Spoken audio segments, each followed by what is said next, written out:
2018-aisiais sukaks lygiai 100 metų atkurtai Lietuvai. Norime ne tik pasididžiuoti 100 permainingų metų, ne tik prisiminti praeitį, bet ir parodyti šalies su charakteriu perspektyvumą ateities vektorių. Gavę užduotį ženklinti šią progą, suvokiame, koks lakus ir talpus logotipas turi būti. Lietuva gali būti ne tik atvaizduota, bet ir sukurta. Mes, švęsdami 100 ypatingų metų, žvelgiame priekin, didžiuojamės laisvę ir savo optimizmu. Susipažinkite su rezultatu. Pradėjome nuo žodžio Lietuva raidžių, kurioms parinkome savitą šriftą RESO. Pirmiausia, objektu virto 100, kuris savaime yra piešinys. Arba ženklas, lydimas prierašo atkurtai Lietuvai. Naudojamas ant tamsaus fono ar fotografijų, jis nusidažo baltai. Logotipo versijos įvairios.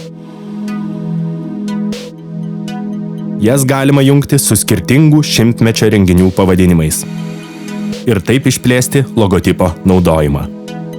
Tačiau čia tik pradžia. Iš raidžių Lietuva mes formuojame skirtingas iliustracijas. Pavyzdžiui, mūsų taip mylimam krepšiniui ar gausiai dainų šventei, įvairiems minėjimams, svarbiems istoriniams įvykiams žymėti, koncertams, valstybės šventėms, vaikų renginiams ir taip toliau. Iliustracijos gali dominuoti arba jas galima pakeisti nuotraukomis.